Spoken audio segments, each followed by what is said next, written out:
Guys, they said Queen Naomi breaks down emotionally as she hugged the king to thank him for everything. Yes, so we all know that a lot of people, left for some people, they will tell you that Queen Naomi did not deserve to come back to the palace. Queen Naomi did not deserve to come back to the palace. Maybe because they have been brainwashed, or because they think that Queen Naomi insulted them by going to Instagram to go and make a post and all of that.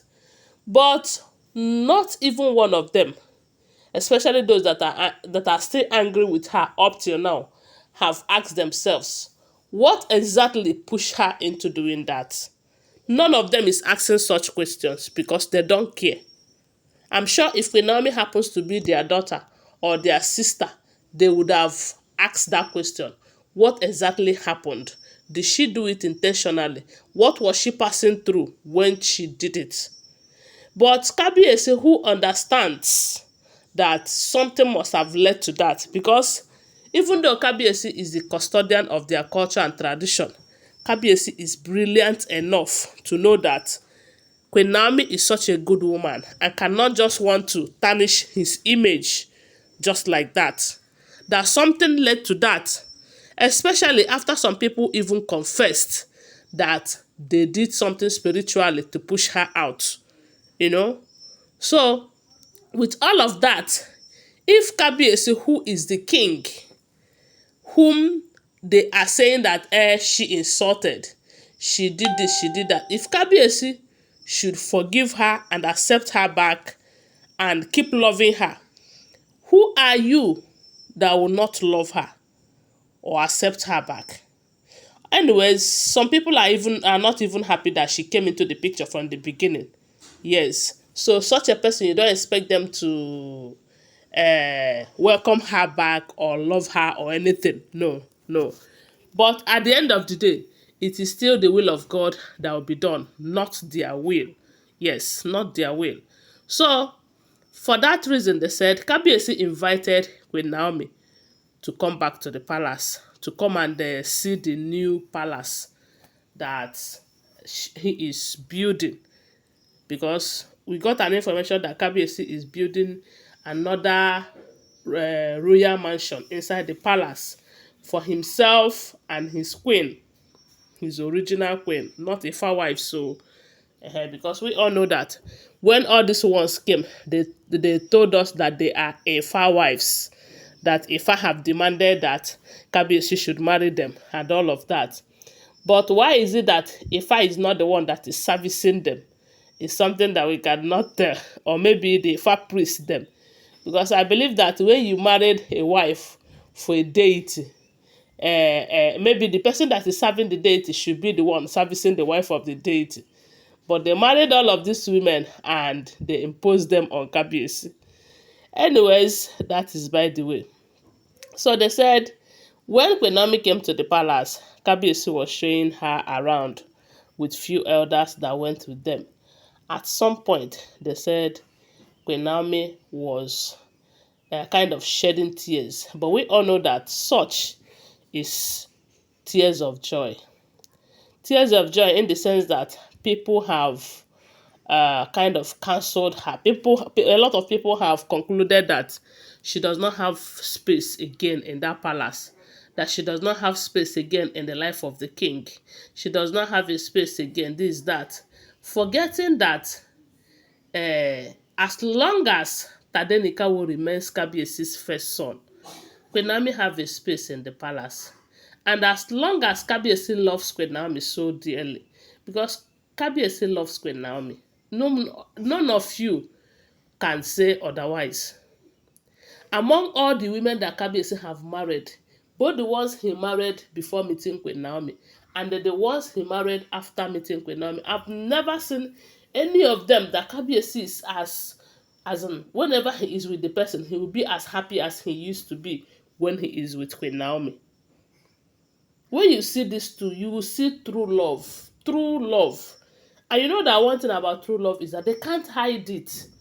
They cannot hide it. Most times you see Kabiyesi smiling with some other wives. If you check it very well, you find out that they are the ones forcing that smile. They are the one. Someone like Ebony, whenever she is with Kabiyesi outside, you will see her struggling to whisper into Kabiyesi's ear.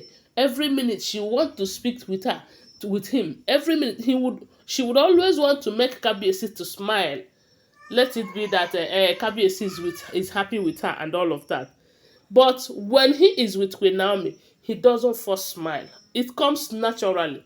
When you see it, even if you are blind, you will see that there is what is called true love. And one thing about true love is, even if they have issue, even if the culture and tradition tries to come between them, it can never separate them. Yes, because Kabiyesi is a king, he needs to marry those women that he married based on the fact that they said he must knock the 7 doors. Because that is what I used to see it ever since I watched that 7 doors. You know? So, but you see that love that he has for Queen Naomi, that love never dies. And it will never die. And as long as Tade is there, Tade will always kind of light it the more. Because we all know that Kabiyesi normally spend quality time with Tade Nikawo. And there is no how he will go to spend time with Tade Nikawo without spending time with Queen Naomi.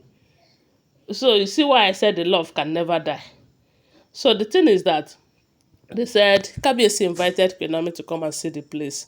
And when Queen Naomi was going through that place, at some point she paused and went close to Kabiyesi. They said she gave Kabiyesi a warmed hug that everyone was surprised, you know, and told Kabiyesi to his ear that she is grateful for everything, for all the effort that he is making to ensure that they are back again, for all the sacrifices, for all that he is going through, because the fact remains that a lot of people are not happy with Kabiyesi, especially those elders who think that Queen Naomi coming back to the palace is going to be a problem to them, especially those that flies at night. You know, Kabiyesi is going through a whole lot in their hands, because from what we're hearing, they are ganging up against him every now and then. If not that, it is the gods who placed Kabiyesi there. These people would have used some of these women or other means to bring Kabiyesi down. But I believe that in this life, whom God have blessed, no man can curse. The gods have blessed Kabiyesi with that throne, and no one can dethrone him. He is going to grow old in that place. He is going to reign for a very long time. No matter the gang up, no matter the plans, because they know that Queen Naomi being by his side, a lot of their evil plans will be revealed always. They don't want her around. But if God says that that is her place, there is nothing anyone can do about it. So they said Queen Naomi was very, very appreciative, that she in tears appreciate Kabiyesi and thank him for everything that Kabiyesi have done to bring her back into the palace. Because left for her, she might not be able to fight the battle of coming back to that palace due to a lot of things that are involved. You guys have heard how they gave Kabiyesi some outrageous lists that he must provide before Queen Naomi's full moon ritual will be done. And all thanks to Iyanifa. Iyanifa played a great role. And at the end, they were able to achieve it. Left for Queen Naomi, she might not be able to do it. She will not even try. Anyway, this is what we're hearing, but I want to remind you that these are all alleged information making rounds on social media. Thanks for watching. Please subscribe to my channel and follow my page.